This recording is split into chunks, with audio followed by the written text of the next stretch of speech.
Hey guys, it's Emma, and today we are going to be talking about all of the books that I want to read during September. This is actually, honestly, my third time trying to tape this video today. I wanted to do kind of more of an informal setup and have it go a lot quicker than it's been going, but unfortunately, the sound quality was absolutely awful. So I taped it and then it was an absolute disaster, let's put it that way. I am really excited about talking to you guys about these books, though, so let's just get right into it. You guys are going to just be so disappointed in me when I show you the first two books because they have been on multiple TBRs of mine, including my most recent TBR, which was the one for July, and I didn't get to them, and I am going to be carrying them over once again, but I absolutely promise you I am reading these books in September, and they are Big Summer and The Summer Place by Jennifer Weiner. I have gone over the plot for these so many times at this point on my channel. I'll link my July TBR up above and down below if you wanted to watch that. That's at least one of the TBRs that these books have fallen on, but Big Summer is pretty much about two friends who lost touch, and then one of them is getting married. And then at the wedding, that obviously takes place during the summer, the woman who is getting married goes missing, and her life starts to unravel when people start to find out that her life isn't as perfect as it seems. And the summer place seems to be kind of more of an ensemble story where there's a lot of people attending a wedding and all of the secrets of the family and the people involved in the wedding start to come out. So that's the basic premise of these two books. Once again, I promise I am going to frickin' read them in September. The next book we have is Vera Wong's Unsolicited Advice for Murderers by Jessie Q. Santanto. This book is about a elderly woman named Vera who lives above a tea shop. And one morning she wakes up to find a dead body in said tea shop. Vera Wong is somewhat of an armchair detective, so when she realizes that the body that's in her shop has a thumb drive with it, she confiscates this thumb drive before the police come, thinking that she can solve the murder by herself. This book has been on my radar since I heard it was coming out, and it just seems like it's going to be a super fun mystery story. It might even be heartwarming, and I am so looking forward to reading it. I am very, very excited for this book, and something tells me that I am very much so going to relate to Vera because I am somewhat of a true crime armchair detective myself. The next book that I have here is Yellowface by R.F. Kuang. This book has been talked about a lot from what I can see. I'm usually not one for reading books that a lot of people are talking about, at least not like right after they came out. This is a new release. I believe it came out in June. But once I read the premise of the book, I thought that it just sounded so interesting and it just sounds like a story that I want to read. So I'm really interested to see what I think about it. This book is about two women who are both aspiring authors. One's name is June and the other's name is Athena. Athena seems to kind of be coming along further in her writing career than June seems to be. June may even be a little bit jealous of Athena. Then one day in June's presence, Athena accidentally passes away.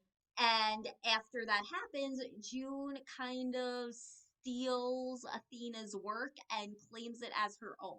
The premise of this just sounds so interesting to me. I really want to see where the story goes. I've seen mixed reviews about this book, so I'm really interested to see where I fall on that spectrum.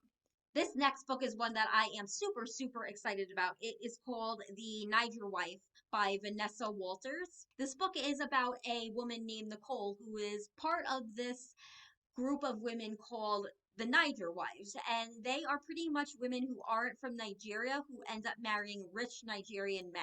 Nicole one day ends up going missing, and her aunt, whose name is Claudine, goes to Nigeria to see if she could figure out what happened to her niece. While she's there trying to figure out where her niece went, she uncovers secrets about her niece Nicole, and the summary also hints that there might be some secrets about Claudine that Claudine may not want out, but are in danger of coming out.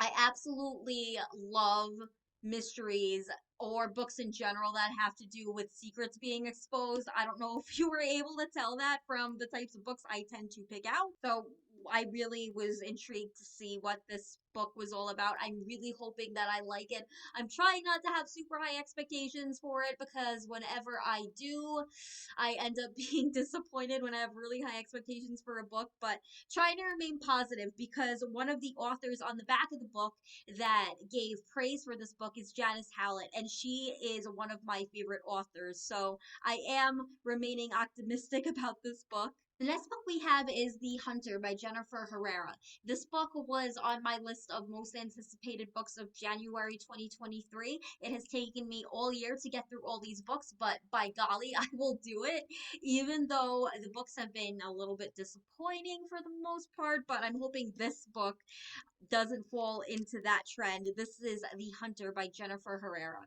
I will link my video to the January most anticipated books up above and down below for you if you wanted to watch that video.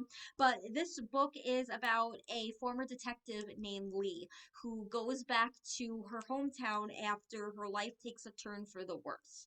In her hometown, there have been three drownings of men, local men, that Lee believes are homicides. Again, another book that fits into the theme of having a bunch of people who have a web of secrets.